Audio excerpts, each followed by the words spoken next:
Shalom Rahim. Bapak Yahweh memberkati kehidupan Bapak Ibu semua. Saat ini, sahabat, kali ini kita akan membahas satu topik yang saya beri judul Who am I? Ya, Who am I? Siapakah aku dalam terang belief system kerajaan Elohim? Ya, Who am I? Siapakah aku dalam terang belief system kerajaan Elohim? Nah, ketika kita berbicara soal belief system, pasti ada yang bertanya-tanya, lalu belief system itu apa? Jadi belief system itu, Bapak Ibu, itu adalah sistem kepercayaan. Ya, kalau ikut dia punya kata per kata, ya. Belief itu artinya percaya atau kepercayaan. Sedangkan sistem yaitu sebuah sistem, ya, sebuah aturan, sebuah mekanisme, ya, sistem. Jadi belief system kalau secara letterless-nya itu sistem kepercayaan. Nah, bagaimana yang tadi disebutkan bahwa Who am I? Ya, Who am I? Siapakah aku dalam terang belief system kerajaan Elohim? Kita harus tahu cara kerjanya belief system dalam diri seseorang, ya, supaya kita dapat terangnya kerajaan Elohim. Kita dapat sistem kerjanya Bapak Yahweh itu seperti apa, lalu sistem kepercayaan kita itu seperti apa untuk Bapak Yahweh. Nah, belief system ini ada 5 hal yang perlu kita godok, perlu kita bahas di hari ini, Bapak Ibu. Nah, kita mesti tahu dia punya rodanya seperti apa. Jadi belief system, ya, atau sistem kepercayaan itu menyangkut dengan cara berpikir. Cara berpikir akan mengubah tindakan. Tindakan akan mengubah kebiasaan. Kebiasaan akan mengubah karakter. Karakter akan mengubah kenyataan atau realita hidup. Bisa paham Bapak Ibu? Ya, jadi cara berpikir, sekali lagi, cara berpikir akan mengubah tindakan. Tindakan akan mengubah kebiasaan. Kebiasaan akan mengubah karakter, dan karakter akan merubah kenyataan. Kita akan lihat satu-satu Bapak Ibu. Ya. Ya, cara berpikir atau mindset kita. Cara berpikir akan mengubah tindakan. Belief system atau sistem kepercayaan kita sebagai bagian dari cara berpikir kita adalah kumpulan keyakinan yang seseorang pegang tentang Tuhan atau sesuatu yang dia sembah, dirinya, orang lain, dan dunia. Nah, keyakinan ini membentuk cara kita melihat sesuatu dengan belief system kita, cara berpikir kita. Kita melihat sesuatu itu dengan cara pandang masing-masing. Kalau kurang paham tentang cara berpikir, ya cara pandang lah. Kita punya cara pandang. Nah, dalam pola akar Ibrani Bapak Ibu, cara berpikir itu disebut life. Ya, kata ini menyangkut dengan hati. Nah, itu juga dia berada dalam pusat batin hati, pikiran yang nanti akan menentukan arah hidup seseorang. Itu cara berpikir atau mindset. Saya kasih contoh, jika seseorang mempercayai bahwa Tuhan itu akan menyertai dia, ya, maka ia pasti akan menjadi seorang yang berani untuk melangkah. Tapi sebaliknya Bapak Ibu, jika seseorang itu dia merasa bahwa dirinya tidak mampu, ya, dirinya tidak bisa, kepercayaan dirinya hilang, maka pasti dia akan ragu-ragu untuk maju. Terlebih dia pasti akan mundur. Ya, jangankan maju, mundur pasti itu yang akan terjadi. Kalau orang itu punya sistem kepercayaan atau cara berpikir bahwa dia merasa dia tidak mampu. Ya. Nah, oleh sebab itu, pikiran kita itu menjadi akar dari semua perilaku yang akan kita lakukan. Ya, pikiran kita akan menjadi akar dari semua perilaku yang akan kita lakukan atau tindakan yang akan kita lakukan. Kalau Amsal, di dalam Amsal bilang begini, Amsal 23 ayat 7. Sebab seperti orang yang membuat perhitungan dalam dirinya sendiri, demikianlah ia. Ya? Jadi dia berpikir dengan caranya sendiri. Kalau berpikir positif, pasti tindakannya positif. Kalau berpikir negatif, pasti tindakannya negatif. Oleh karena itu, pikiran adalah akar dari semua tindakan atau perilaku yang akan kita lakukan. Jadi, cara berpikir kita manage baik-baik Bapak Ibu. Kita atur baik-baik. Ya. Yang kedua, tindakan akan mengubah kebiasaan. Ya. Tindakan adalah sebuah buah langsung dari pikiran dan keyakinan. Maka dari itu Bapak Ibu, tindakan yang kita lakukan berulang-ulang akan menjadi pola yang tetap. Pola yang tetap itu sebuah kebiasaan. Saya kasih ilustrasi lagi. Seseorang yang berpikir positif, dia pasti akan bertindak yang berani. Dia akan menjadi pemberani. Nah, kalau dia dilakukan berulang-ulang, ya, maka ia menjadi seorang inspirator. Orang yang mempunyai inisiatif. Ketika melihat sesuatu dalam kondisi tertentu, dia cepat-cepat bisa langsung, oh ini jalan keluarnya seperti ini.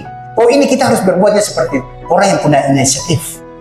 Itu kalau orang yang berpikirnya positif, maka itu akan menjadi kebiasaan dia. Lalu kemudian, kalau seorang yang memelihara pemikiran negatif, nah, dia pasti akan menjadi orang yang stuck di tempat, stagnan. Ya, dia menjadi orang yang menutup diri atau defensif. Dia akan menjadi orang yang ragu-ragu dalam mengambil keputusan. Lalu kemudian kebiasaan itu, maka itu akan menjadi pola hidupnya. Orang yang seperti itu Bapak Ibu, nanti ketika dia mau mengerjakan sesuatu, nanti dulu. Ya, nanti dulu, nanti esok baru kita kerjakan. Mau pergi ibadah, sudah nanti minggu depan saja. Itu orang yang punya pola pikirnya negatif. Ya? Atau ketika dia menerima sesuatu, ketika disampaikan contoh, nama Bapak Yahweh kita sampaikan, orangnya langsung defensif, bertahan, ya, menutup diri. Oh bukan, selama ini saya sudah potong pusat dengan nama sesembahannya orang Arab dan sesembahannya orang Yunani. Ya? Dia tidak mau menerima, dia sudah cepat-cepat menutup diri. Itu orang yang berpikir negatif. Nah, kalau dalam frasa Ibrani, Bapak Ibu, sebuah tindakan itu disebut ma'asih. Ma'asih ini adalah buah dari tindakan dari sebuah pikiran. Ya, jadi tadi dia ada hubungan dari mulai cara pikir. Cara pikir akan mengubah tindakan. Nah, tindakan itu akan mengubah kebiasaan. Ya, sampai di sini Bapak Ibu paham? Amin. Kemudian kebiasaan akan mengubah karakter. Nah, kebiasaan yang diulang-ulang akan membentuk karakter atau midot. Ya. Karakter adalah kualitas batin yang terbentuk dari kebiasaan yang solid dan konsisten. Konsisten itu terus-menerus dia lakukan, Bapak Ibu. Jadi kalau orang yang biasa berkata jujur, maka dia adalah orang yang punya integritas. Ya, integritas itu maksudnya begini, apa yang dia pikirkan, itu yang dia ucapkan. Dan apa yang dia ucapkan, itu yang dia lakukan. Bukan apa yang dipikirkan lain, dia ucapkan lain, bertindak lain. Itu orang yang sudah dalam tanda X, Bapak Ibu. Kalau berpikir lain, ya, berbicara lain, bertindak lain, itu sudah dalam tanda kutip X. Tapi orang yang jujur, dia akan membentuk karakter seorang yang punya integritas. Jadi apa yang dia pikir, apa yang dia ucapkan, apa yang dia bertindak, itu satu jalan, satu arah. Kemudian orang yang biasanya mau ambil hal yang aman-aman saja, yang nyaman-nyaman saja, itu akan menimbulkan karakter seorang pemalas. Ya? Ketika waktu untuk kita kerja, sabar dulu, malas-malasan dulu. Pola ini jika dia terus menerus, orang itu akan terbentuk dengan karakter malas. Malas bekerja, malas berpikir, malas bertindak. Nah, lalu kemudian ketika masalah datang, dia menyalahkan Tuhan dan menyalahkan orang lain. Itu karakternya seperti itu. Lalu kemudian, kalau seseorang yang punya kebiasaan untuk berdoa setiap hari, yang punya kebiasaan untuk membaca firman setiap hari, maka dia akan terbentuk dengan karakter yang punya integritas atau karakter spiritual yang sangat kuat. Apapun badai goncangan datang, apapun masalahnya datang, persoalan datang yang dihadapi di depan siapapun, sebesar apapun persoalan itu, dia tidak pernah mundur. Itu orang yang kebiasaannya dirinya berdoa. Karena kenapa? Dia diberikan kekuatan oleh Tuhan. Jadi dia tidak takut menghadapi segala masalah apapun. Itu akan membentuk karakter dia untuk menjadi seorang yang kuat dalam spiritualisme. Nah, kalau Ibrani-nya karakter itu disebut kotam. Kotam ini cap atau segel, Bapak Ibu. Kalau dibilang kotam, dalam bahasa Ibrani itu disebut cap atau segel. Kalau sekarang kita pakai meterai 10.000 itu dikatakan sah. Itu segel yang sah. Nah, itu artinya karakter yang merupakan tanda permanen dari siapa diri kita. Bisa paham Bapak Ibu? Oke. Yang keempat, karakter akan mengubah kenyataan atau realitas hidup. Karakter menentukan bagaimana seseorang merespon hidup dan respon menentukan hasil hidup. Ya. Kalau kebiasaan kita menjadi karakter, ya, maka itu akan mempengaruhi kehidupan kita. Ya. Kalau kita menjadi orang yang jujur, punya integritas, masa depan cerah. Tapi kalau orang yang mencari nyaman, yang mencari aman-aman saja, sudah pasti dia akan menjadi orang yang ragu-ragu. Orang yang imannya iman gabah-gabah. Sehingga gampang digoyahkan kalau ada menghadapi persoalan. Nah, kalau karakter, kalau dia setia, maka dia bisa dipercaya. Kalau dia bisa dipercaya, maka pasti pintu-pintu berkat itu terbuka. Ya? Kalau kita setia kepada Bapak Yahweh, ya, Bapak Yahweh pasti percaya kita. Kita dipercaya oleh Bapak Yahweh, kita mempercayai Bapak Yahweh, maka pintu-pintu anugerah, pintu-pintu berkat pasti terbuka. Ya, itu pasti. Nah, tapi kalau karakter yang suka kompromi, Bapak Ibu, dia orang yang mudah kehilangan kepercayaan dari orang lain. Ya, karena sedikit-sedikit kompromi. Kompromi itu kadang-kadang dia punya konotasinya itu negatif. Kompromi dengan hal-hal yang tidak baik. Ya, makanya dia akan punya kesempatan yang tertutup. Harusnya dia mendapatkan berkat, ya, tapi karena dia kompromi, untuk sementara Tuhan tahan berkat itu. Contoh, saya kasih contoh. Ini sudah mau dekat waktu Bapak Ibu. Pohon terang mau naik ini Bapak Ibu paling banyak. Ya. Nah, kalau kita kompromi, oh tidak apa-apa, kita pergi saja. Ingat Bapak Ibu, Bapak Yahweh Tuhan yang cemburu. Itu firman yang bilang, ya. Tuhan kita adalah Tuhan yang cemburu. Jangan sampai berkat besar yang harusnya datang, Tuhan tahan sementara waktu. Ya. Jadi jangan kita kompromi dengan hal-hal yang khusus menyangkut keimanan kita. Itu Tuhan benar-benar perhitungkan kita. Nah, kalau karakter kita seorang yang berani dan tekun dalam sebuah tindakan yang kita lakukan, maka dia akan menjadi orang yang punya prestasi, dia orang yang paling kreatif, maka dia bisa merubah kenyataan dalam hidupnya. Kalau dia seseorang dari keluarga yang kurang mampu, tapi dia punya kepercayaan diri bahwa saya harus berusaha. Kalau keluarga saya tidak mampu, orang tua saya tidak mampu, saya tidak boleh tidak mampu lagi. Saya harus meningkatkan kehidupan saya supaya ke depan taraf ekonomi saya itu naik. Kalau taraf ekonomi saya naik, nama Tuhan dipermuliakan, ya. Dan orang tua kita pasti bangga. Benar Bapak Ibu? Ya. Nah, oleh karena itu, dari keempat hal ini Bapak Ibu, ya, saya rasa Bapak Ibu sudah paham. Nah, kalau sudah paham bagaimana cara penerapan belief system dalam hidup kita sebagai orang-orang percaya, ya, bagaimana penerapan belief system dalam hidup orang percaya? Yang pertama, ubah dulu pikiranmu, ya, karena Roma 12 ayat 2 bilang diperbaharui oleh pembaruan budi, pembaruan pikiran. Kalau pikiran kita bisa kita ubah menjadi pikiran yang positif, percaya jalan kita ke depan itu jalan yang terang. Yang kedua, lakukan tindakan kecil tapi konsisten. Dalam Yakobus 2 ayat 17, ya, menerangkan tentang iman tanpa perbuatan adalah mati.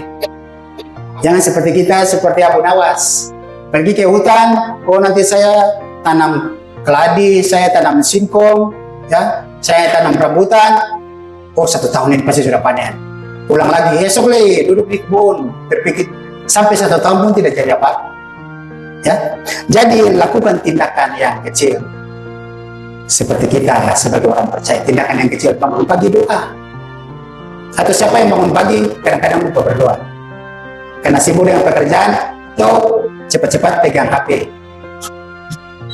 Bangun pagi, hal yang kecil yang kita lakukan, cari Tuhan dulu. Nanti baru cari HP, baru cari makan, cari minum. Tapi cari Tuhan lebih dulu. Bersyukur selama kita tidur, kita bangun, Tuhan masih kasih napas kehidupan. Itu hal-hal yang kecil Bapak Ibu.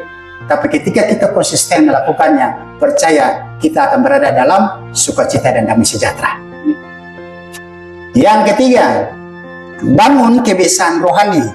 Kalau di dalam Mazmur 1 ayat 2-3 itu dikatakan berbicara tentang kesukaan kita akan Torah. Torah itu apa? Firman Bapak Yahweh. Ya. Saya rasa di sini setiap hari ada yang konsisten baca firman tidak Bapak Ibu? Sekali-sekali pasti ada, ya. Tidak mungkin tidak sama sekali. Atau ada yang tidak sama sekali. Ini kalau diam juga dalam tanda tanya 50-50 Bapak Ibu. Ya. Jadi bangun kebiasaan rohani. Baca firman, ya. Nyanyian syukur bagi Bapak Yahweh, bangun mesbah dengan keluarga. Sehingga apa? Itu menjadi benteng perisai bagi kita semua. Manakala setan mau masuk, dia tidak bisa masuk. Karena kenapa? Ada kebiasaan-kebiasaan kecil yang kita lakukan. Dengan demikian, maka Bapak Yahweh kirim malaikat dari Samaim berjaga-jaga di sekeliling kita. Ya. Lalu kemudian yang keempat, biarkan Tuhan membentuk karakter kita. Ya. Kalau taruh hidup kita di dalam Tuhan, maka Tuhan yang akan membentuk karakter kita. Jangan otak kita keras Bapak Ibu. Kalau Tuhan mau bentuk, silakan Bapak Yahweh, bentuklah aku seperti bejana. Supaya apa? Kita itu betul-betul jalan sesuai dengan perintah Bapak Yahweh. Dalam Galatia 5 ayat 22-23 berbicara tentang buah-buah roh. Kalau kita taruh hidup kita dalam Tuhan, maka buah-buah roh ini pasti akan ada dalam kehidupan kita. Ya. Lalu yang kelima, dari keempat ini Bapak Ibu, maka realitas hidup akan berubah karena karakter kita sudah diubahkan. Ya, percaya itu Bapak Ibu. Nah, lalu kemudian seperti apa yang tadi disampaikan? Siapakah aku dalam terang belief system kerajaan Elohim? Ya. Tadi kita sudah belajar sedikit tentang belief system, kita masuk ke intinya, siapakah aku? Ya, supaya kita bisa melihat terang kasihnya Bapak Yahweh. Nah, Bapak Ibu, setiap manusia hidup dalam dua hal. Dua hal itu yang pertama, siapa ia percaya dirinya. Artinya, identitas seseorang yang seseorang yakini di hadapan Tuhan, ya, siapa ia percaya dirinya. Dan kedua, siapa ia seharusnya menurut Tuhan.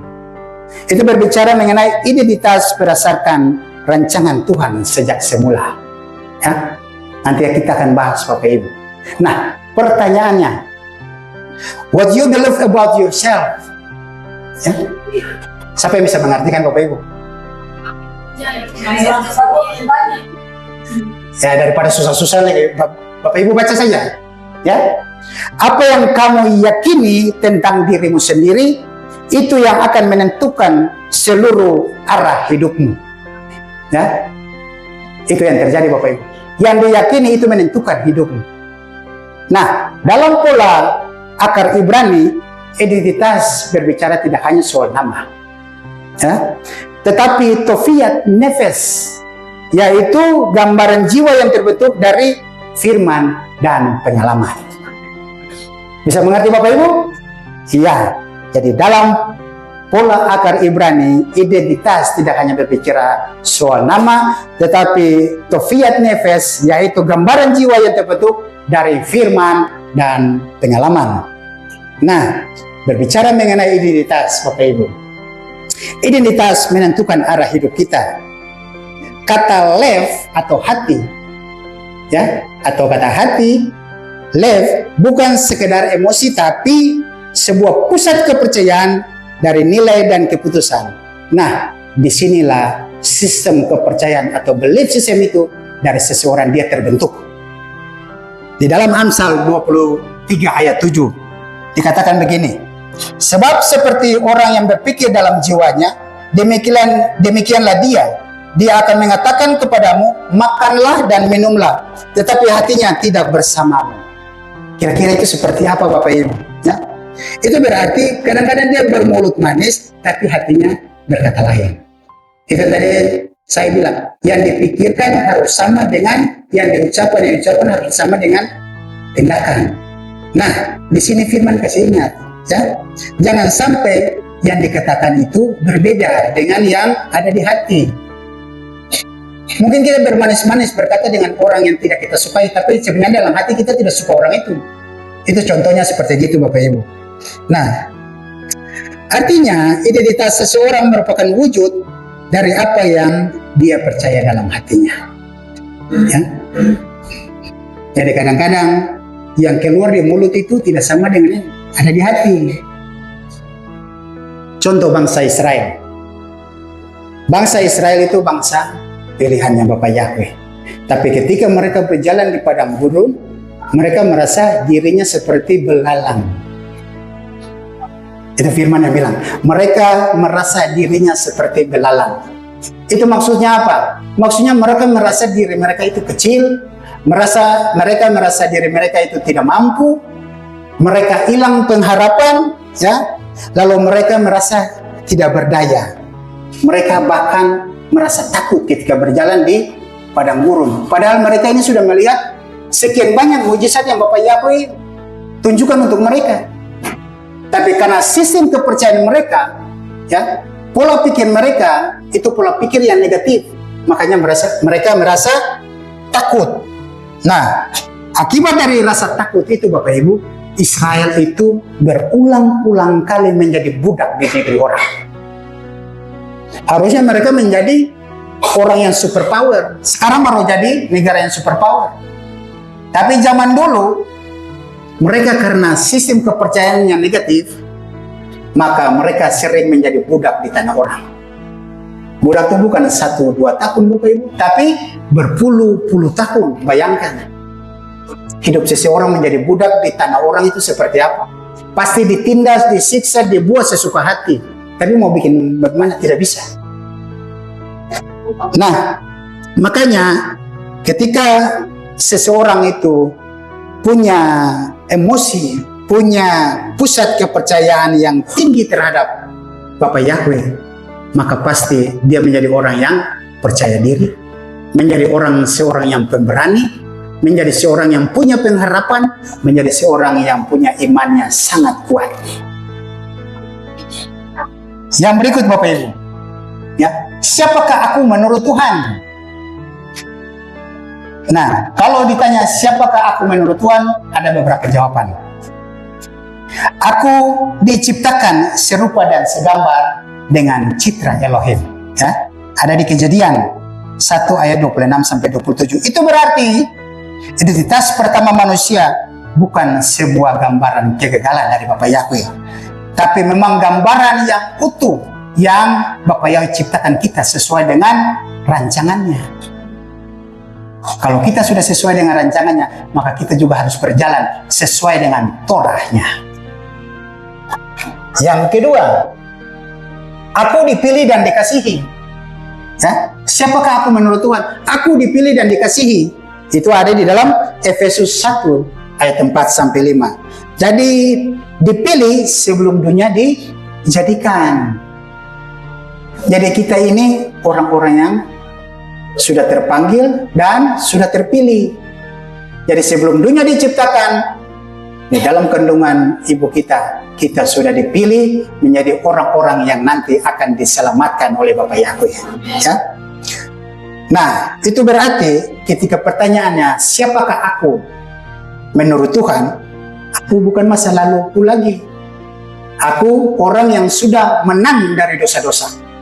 Karena darah Yesus Masih sudah menyucikan hidupku. Hidupku sudah dimurnikan oleh Bapa Yahweh. Ya, aku anak-anak yang dikasihi oleh Bapa Yahweh. Itu.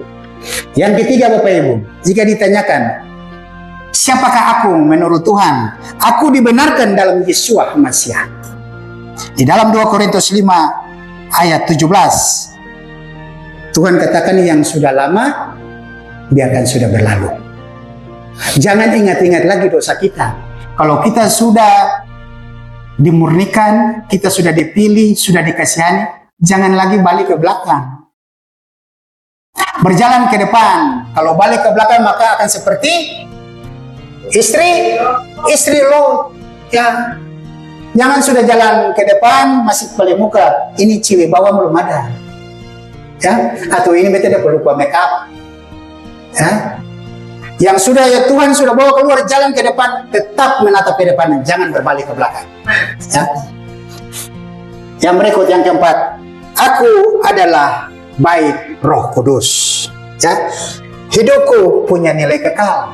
Kalau kita taruh hidup kita, ada Roh Tuhan dalam hidup kita, kita adalah orang-orang seperti berlian yang punya nilainya tidak ada taranya, Bapak Ibu. Ya. Kita punya nilai yang sangat besar. Kita bukan anak gampangan. Kita bukan orang yang biasa-biasa saja. Tapi kita adalah anak-anak Bapa Yahweh yang sungguh luar biasa. Yang berikut, Bapak Ibu, ya, tipu daya setan yang merusak belief system. Ya.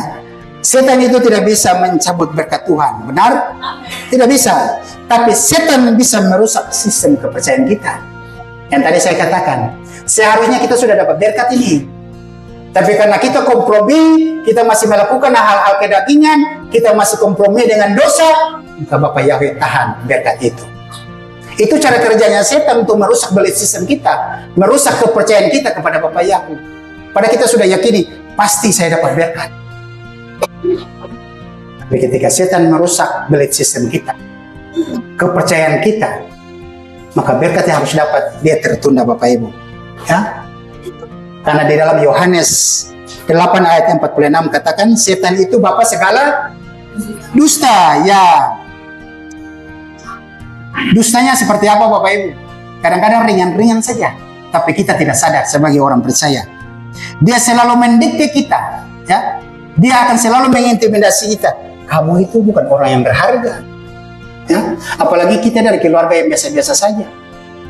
Dia akan mengintimidasi, kamu itu bukan siapa-siapa, kamu tidak berharga. Ya, kalau kita sudah berbuat dosa, kita mau berubah, dia akan katakan, kamu tidak akan bisa berubah. Dia akan terus tekan kita, Bapak Ibu. Ya, itu cara kerjaan setan. Kemudian dia akan bilang begini, kamu itu sendiri, Tuhan tidak pernah datang kepada kamu, ya. Tuhan tidak peduli dengan. Pernah Bapak Ibu alami itu? Ketika dalam persoalan, aduh sepertinya Tuhan tidak ada deh. Itu sebenarnya cara kerja si setan untuk merusak belief system kita. Jadi kita ketika menghadapi persoalan, ingat, jangan sampai dia mengintimidasi kita. Ya, si bapak pendusta itu. Nah, kalau seseorang yang mempercayai dusta daripada si setan, maka pasti cara berpikir akan rusak. Kalau cara berpikir akan rusak, maka dia punya tindakan juga akan rusak. Kalau tindakan akan rusak, maka dia punya kebiasaan juga akan rusak. Kalau dia punya kebiasaan rusak, Bapak Ibu, karakternya juga pasti rusak. Nah, kalau cara berpikir, tindakan, kebiasaan, dan karakter rusak, maka hidupnya akan rusak. Ya, jadi hati-hati Bapak Ibu, jangan sampai setan itu merusak belief system kita. Ya, pertahankan iman kita kepada Bapak Yahweh. Nah, bagaimana belief system dalam pola Ibrani atau emunah? Bapak Ibu tahu emunah? Iman, ya benar. Iman dalam akar Ibrani, emunah bukan hanya soal percaya, soal keimanan kita, bukan saja soal itu Bapak Ibu. Tetapi lebih daripada itu adalah sebuah tindakan atau perbuatan yang nyata. Seperti tadi di Yakobus bilang, iman tanpa perbuatan mati. Iman itu harus dinyatakan dengan perbuatan yang kita lakukan, ya, yaitu kesetiaan, ketaatan, keyakinan, dan identitas yang kokoh. Kalau kita punya identitas yang kokoh Bapak Ibu, sebesar apapun badai hidup kita, kita pasti bisa melewatinya. Ya, artinya aku hidup seperti yang aku yakini itu benar. Apa yang kita yakini Bapak Ibu? Tuhan kita yang kita yakini bahwa segala masalah kita bawa kepada Tuhan kita, Dia bisa menyelesaikan masalah kita. Nah, jika identitas benar, maka perilaku juga akan benar, Bapak Ibu. Ya, Yesua itu dalam tindakan dia merubah identitas dulu, baru kemudian nanti perilakunya menyusul. Contoh Bapak Ibu, seperti dia katakan kepada Petrus. Petrus ini orangnya sumbu pendek, cepat emosi, tapi dia seorangnya penakut. Makanya ketika Tuhan Yesus disiksa sampai disalibkan, dia sembunyi. Tapi apakah Tuhan langsung mengintimidasi dia? Kau ini di mana saat saya lagi disiksa? Tidak Bapak Ibu. Tapi Yesus berkata kepada Petrus, engkaulah batu karang yang teguh. Ya. Nah, begitu pula Bapak Ibu kepada perempuan yang bersinah ketika mau dilempari batu. Tuhan Yesus merubah dia punya identitas dulu.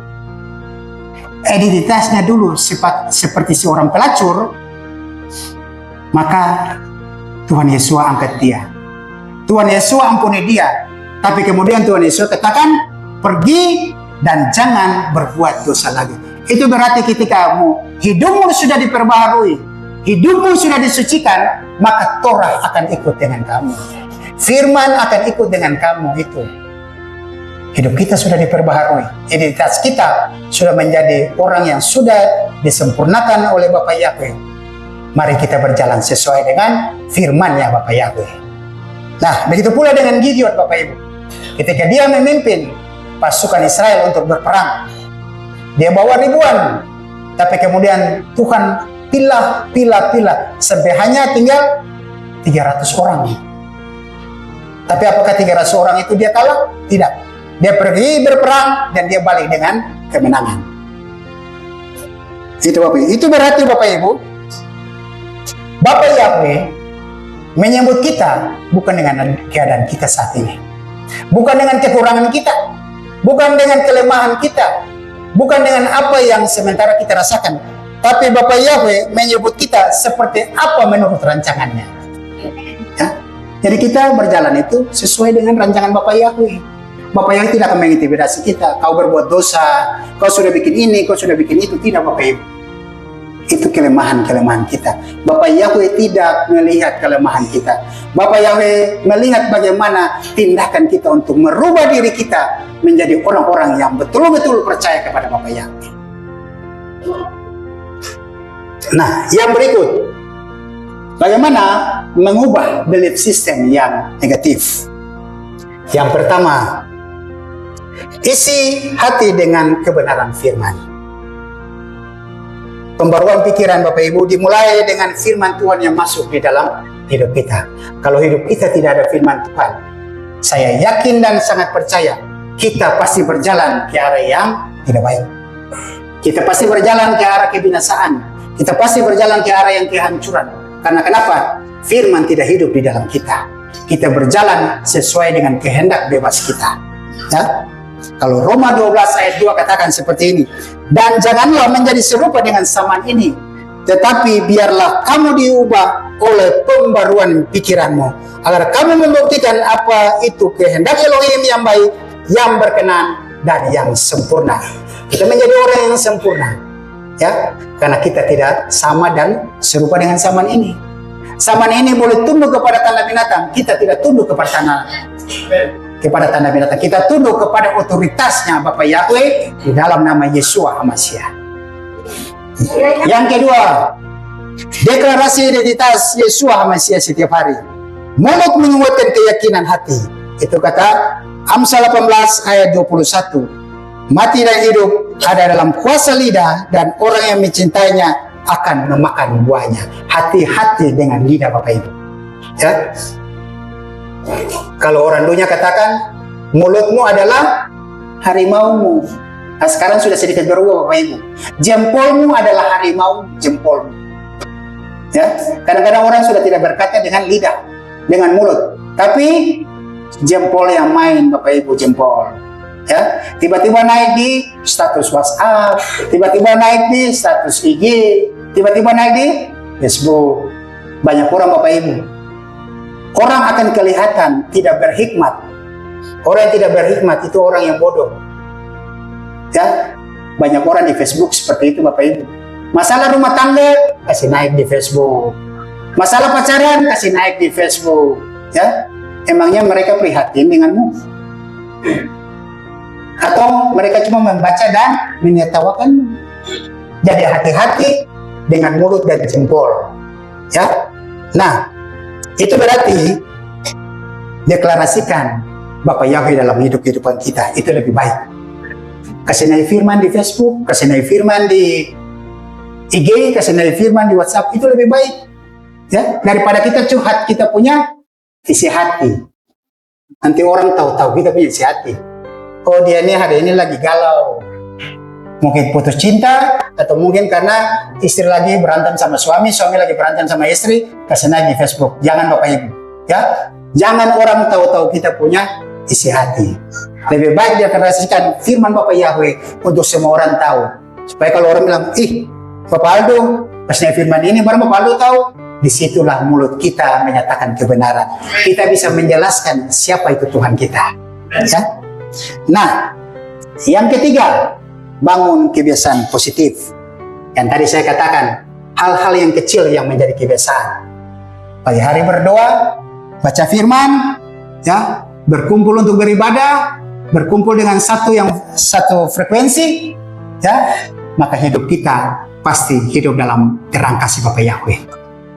Ya, sekali lagi bangun kebiasaan positif, doa, baca firman, ya, beribadah dalam satu komunitas, itu pasti hidup kita dalam terang kasih Bapa Yahweh.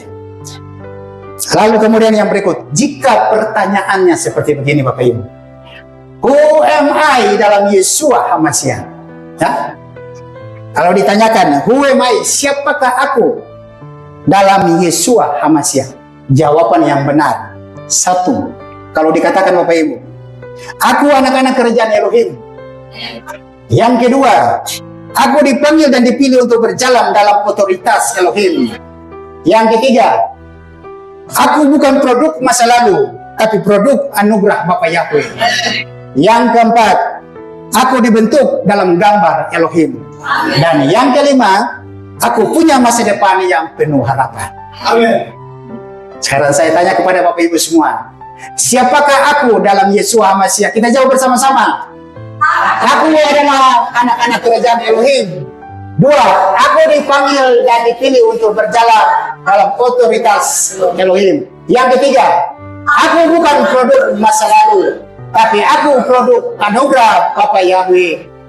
Keempat, aku dibentuk dalam gambar Elohim.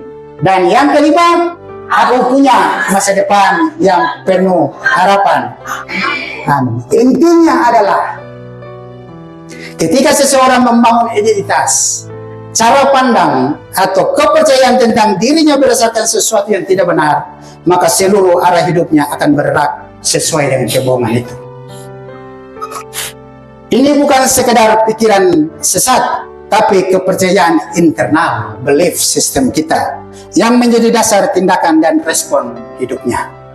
Jadi jika seseorang percaya bahwa identitas dirinya ada dalam Yeshua HaMashiach, maka segala sesuatu pasti akan berubah dalam hidupnya. Ya, oleh karena itu Bapak Ibu ingat, identitas yang benar akan membawa kita kepada keyakinan yang benar. Dengan keyakinan yang benar akan membawa kita kepada tindakan yang benar. Dan tindakan yang benar akan membawa kita kepada hidup yang benar. Demikian firman Bapak Yahweh, sukses besar untuk kita semua.